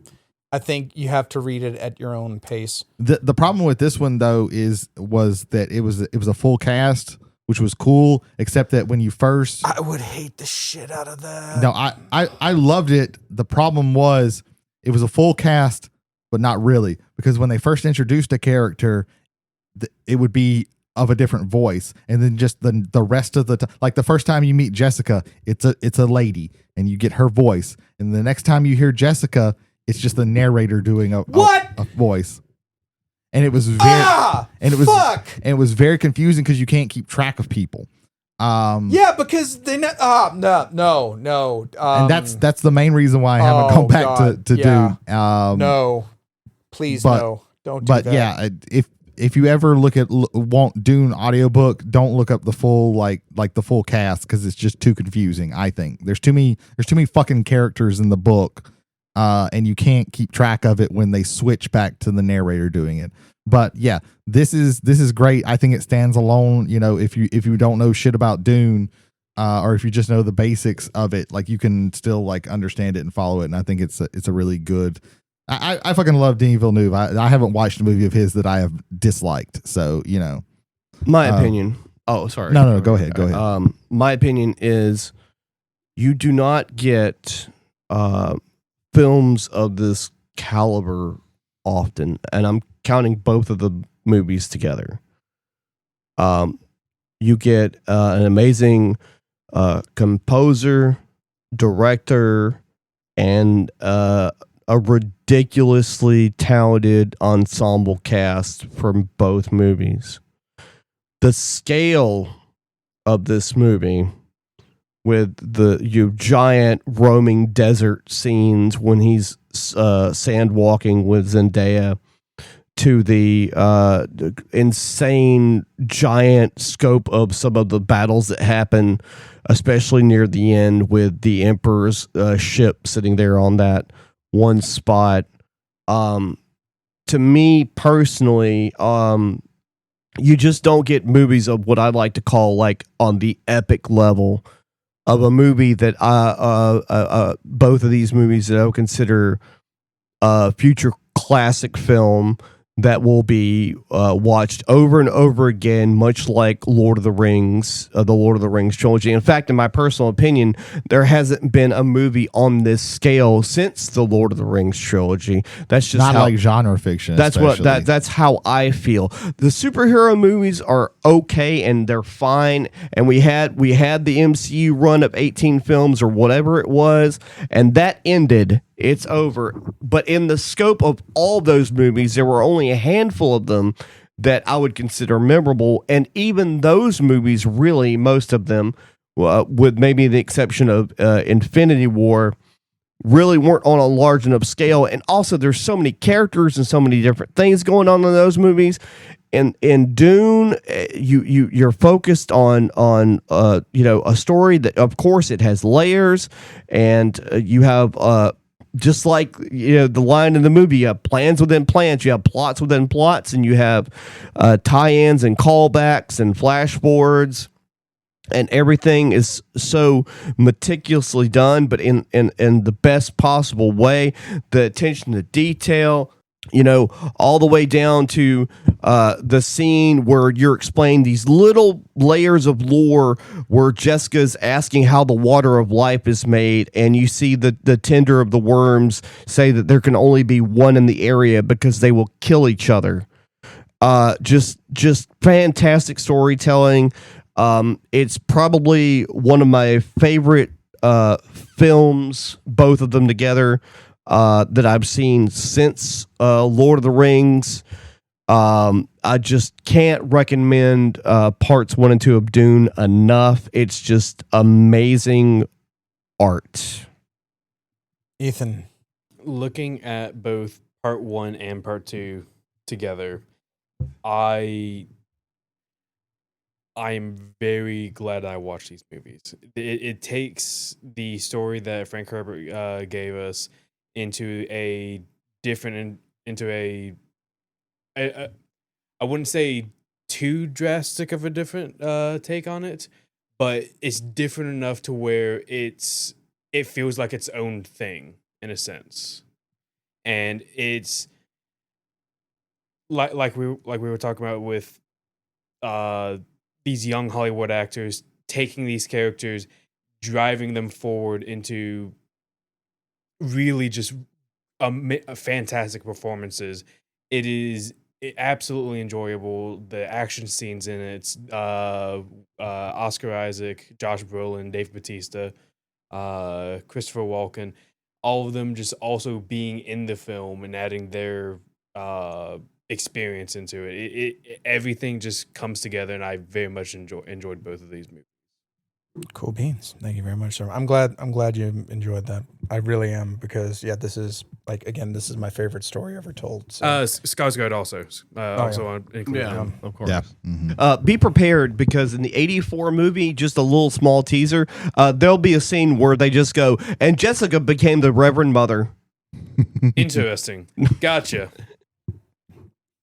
Wait, again, the opening is one of the funniest things I've ever seen in my life. I hope you like robots. You'll know the exact moment that I'm talking about. I've never watched We will see. the 84 one, but I do know bits and pieces about it. Yeah. You're either the opening. and You're either going to laugh at it or be really mad. I'm hoping you laugh at it, but I could see you I getting know really what mad. what the opening is. I want you to, while you watch this, keep in mind that David Lynch almost directed Return of the Jedi. Yeah. That'd have been a great movie. Oh my God, I would give anything to go back and make that happen. That's my narrow way through. I want that to fucking happen. I want Jodorowsky's Dune also. And I also want somebody to have been filming the behind the scenes where David Lynch and Lucas were constantly getting in fights over shit because he wanted to do the weirdest shit possible. I could just say that. I really think Kyle MacLachlan would be a better Luke Skywalker. I'll leave it with what Jodorowsky said. I did not read Dune, but everyone else that did said that it was fantastic. Lynch didn't read Dune either. Yeah, that doesn't. But he was surprise me. offended by the notion of Wookiees. Ladies and gentlemen, this bus is pulling into the station, so we would like to thank MacNarb Gaming in here in beautiful Goshen, Mississippi, for providing us with this studio space from which we can record from. They still have some Final Fantasy product. You can come here and pick it up. They just got some new Commander decks in. I almost bought the starter kit because it had Cloud in it. That's basically all. But I didn't, because no. Guess what? You got a frog. Yeah, I did get a frog token, so I that's all I needed from Final Fantasy. That's all I ever needed. But yes, ladies and gentlemen, again, MacNarb Gaming, thank you. God Emperor of Gaming, Cameron Spanier there at MacNarb Gaming. Next week, Dune again, For the third time. 1984. By me. Well, by David Lynch, but Yeah. presented by one Ethan Skinner. I can't wait for you to get invested in the character of Gurney Halleck. We shall see. So in the book, Gurney Halleck, who has been played now by Patrick Stewart and by Josh Brolin. You heard that right. Yes. Patrick Stewart is in the Yes. 1984 Dune movie as Gurney. Yeah. Okay. Oh, has I would been- also give anything just to see Patrick Stewart taking like direction from Lynch. Oh man. Man, I wish I need to like search for like behind the Let scenes me go shit. one further. It's Patrick Stewart taking direction from David Lynch in Mexico, because that's where the movie was filmed. 4 years before Star Trek: The Next Generation. I think Not in the mood. Mood is for cattle and love play. That's a little. It's I think little spoiler Arrakis for next was in these movies was somewhere in the Middle East. I can't remember where. Yeah. I know the Atreides home planet was Scotland. Like it was they were just in Scotland. one. Yeah. But that is next week. But for this week and for one more time around the bus, my name is James McCarthy. I'm Brady Davis. I'm Jody Kipe. I'm Ethan Skinner. Thanks for stopping by and enjoying the ride, guys. Oh, it's a So, great episode. a little thing from last week. Mm-hmm. So, I was on Google and I was going my Google feed, Uh-huh. and it was going leader or toxic avenger. Can you tell the difference? And someone had photoshopped the Toxic Avenger into Brave New World, and then photoshopped Tim Blake Nelson's leader into Toxic Avenger, and it's clearly obvious. Yeah. But I wanted to mention that to you. So yeah, there you go. There's a sequel to Spaceballs coming. I saw that. I sure Hit the button. Eject. Hit the button.